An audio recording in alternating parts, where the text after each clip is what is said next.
사무엘상 31장. 블레셋 사람이 이스라엘에 싸움을 걸어왔다. 이스라엘 사람들은 블레셋 사람 앞에서 도망하다가 길보아 산에서 죽임을 당하여 쓰러졌다.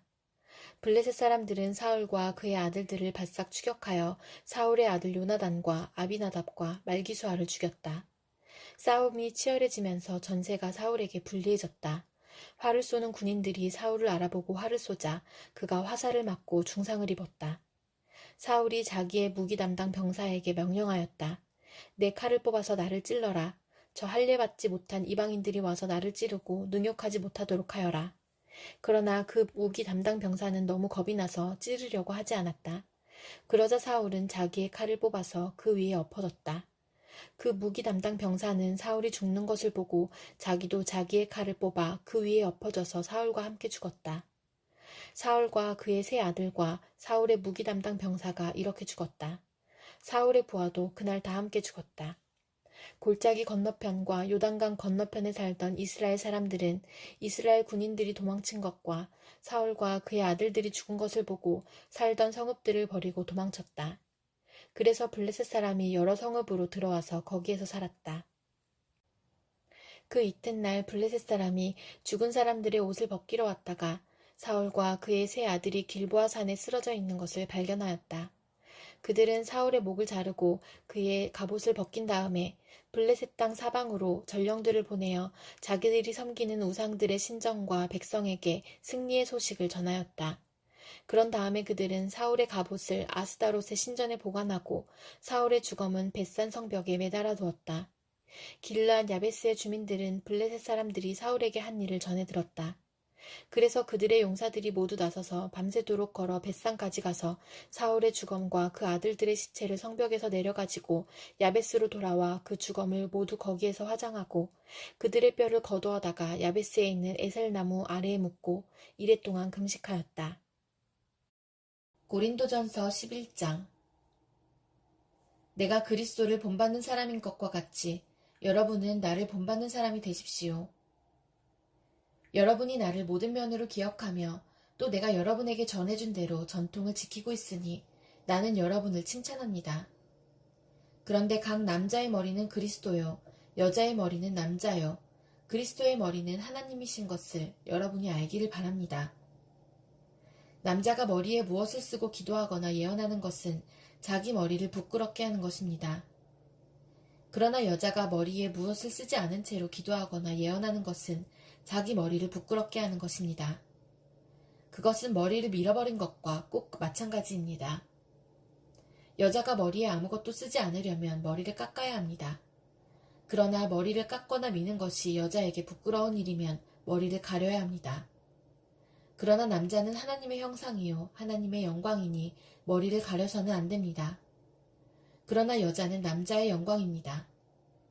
남자가 여자에게서 난 것이 아니라 여자가 남자에게서 났습니다. 또 남자가 여자를 위하여 지으심을 받은 것이 아니라 여자가 남자를 위하여 지으심을 받았습니다. 그러므로 여자는 천사들 때문에 그 머리에 권위의 표를 지니고 있어야 합니다. 그러나 주님 안에서는 남자 없이 여자가 있지 않고 여자 없이 남자가 있지 않습니다. 여자가 남자에게서 난 것과 마찬가지로 남자도 여자의 몸에서 났습니다. 그리고 모든 것은 다 하나님에게서 났습니다. 여러분은 스스로 판단하여 보십시오. 여자가 머리에 아무것도 쓰지 않은 채로 하나님께 기도하는 것이 마땅한 일이겠습니까? 자연 그 자체가 여러분에게 가르쳐주지 않습니까? 남자가 머리를 길게 하는 것은 그에게 불명예가 되지만 여자가 머리를 길게 하는 것은 그에게 영광이 되지 않습니까? 긴 머리카락은 그의 머리를 가려주는 구실을 하는 것입니다. 이 문제를 두고 논쟁을 벌이려고 생각하는 사람이 있을지는 모르나 그런 풍습은 우리에게도 없고 하나님의 교회에도 없습니다. 다음에 지시하려는 일에 대해서는 나는 여러분을 칭찬할 수 없습니다. 그것은 여러분이 모여서 하는 일이 유익이 되기보다는 오히려 해가 되기 때문입니다. 첫째로, 여러분이 교회에 모일 때에 여러분 가운데 분열이 있다는 말이 들리는데 그것이 어느 정도는 사실이라고 믿습니다. 하기야 여러분 가운데서 바르게 사는 사람들이 환히 드러나려면 여러분 가운데 파당도 있어야 할 것입니다. 그렇지만 여러분이 분열되어 있으니 여러분이 한자리에 모여서 먹어도 그것은 주님의 만찬을 먹는 것이 아닙니다. 먹을 때에 사람마다 제가끔 자기 저녁을 먼저 먹으므로 어떤 사람은 배가 고프고 어떤 사람은 술에 취합니다. 여러분에게 먹고 마실 집이 없습니까? 그렇지 않으면 여러분이 하나님의 교회를 멸시하고 가난한 사람들을 부끄럽게 하려는 것입니까? 내가 여러분에게 무슨 말을 해야 하겠습니까? 여러분을 칭찬해야 하겠습니까? 이 점에서는 칭찬할 수 없습니다. 내가 여러분에게 전해준 것은 주님으로부터 전해받은 것입니다. 곧 주 예수께서 잡히시던 밤에 빵을 들어서 감사를 드리신 다음에 떼시고 말씀하셨습니다. 이것은 너희를 위하는 내 몸이다. 이것을 행하여 나를 기억하여라. 식후에 잔도 이와 같이 하시고서 말씀하셨습니다. 이 잔은 내 피로 세운 새 언약이다. 너희가 마실 때마다 이것을 행하여 나를 기억하여라. 그러므로 여러분이 이 빵을 먹고 이 잔을 마실 때마다 주님의 죽으심을 그가 오실 때까지 선포하는 것입니다. 그러므로 누구든지 합당하지 않게 주님의 빵을 먹거나 주님의 잔을 마시는 사람은 주님의 몸과 피를 범하는 죄를 짓는 것입니다. 그러니 각 사람은 자기를 살펴야 합니다. 그런 다음에 그 빵을 먹고 그 잔을 마셔야 합니다. 몸을 분별함이 없이 먹고 마시는 사람은 자기에게 내릴 심판을 먹고 마시는 것입니다. 이 때문에 여러분 가운데는 몸이 약한 사람과 병든 사람이 많고 죽은 사람도 적지 않습니다. 우리가 스스로 살피면 심판을 받지 않을 것입니다. 그런데 주님께서 우리를 심판하시고 징계하시는 것은 우리가 세상과 함께 정죄를 받지 않게 하시려는 것입니다. 그러므로 나의 형제자매 여러분, 여러분이 먹으려고 모일 때에는 서로 기다리십시오. 배가 고픈 사람은 집에서 먹어야 할 것입니다. 그것은 여러분이 모이는 일로 심판받는 일이 없도록 하려는 것입니다. 그 밖에 남은 문제들은 내가 가서 바로잡겠습니다. 에스겔 9장. 또 그가 큰 소리로 외치시는데 그 소리가 내 귀에까지 들렸다. 이 성읍을 벌할 사람들아, 각자 사람을 죽이는 무기를 손에 들고 가까이 나오너라. 그러자 6사람이 북쪽으로 향한 윗문 길에서 오는데 각자가 부수는 연장을 손에 들고 있었으며 그들 가운데 한 사람은 모시옷을 입고 허리에는 서기관의 먹통을 차고 있었다. 그들이 들어와서 노수로 만든 제단 곁에 섰다. 이스라엘 하나님의 영광이 이제까지 머물러 있던 그룹에서 떠올라 성전 문지방으로 옮겨갔다. 그는 모시옷을 입고 허리에 서기관의 먹통을 찬 그 사람을 부르셨다. 주님께서 그에게 말씀하셨다. 너는 저 성읍 가운데로 곧 예루살렘으로 두루 돌아다니면서 그 안에서 일어나는 모든 역겨운 일 때문에 슬퍼하고 신음하는 사람들의 이마에 표를 그려놓아라.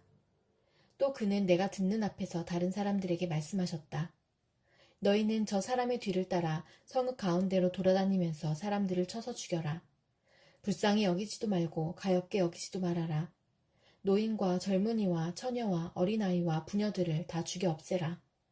그러나 이마에 표가 있는 사람에게는 손을 대지 말아라. 너희는 이제 내 성소에서부터 시작하여라. 그러자 그들은 성전 앞에 서 있던 장로들부터 죽이기 시작하였다. 그가 또 그들에게 말씀하셨다.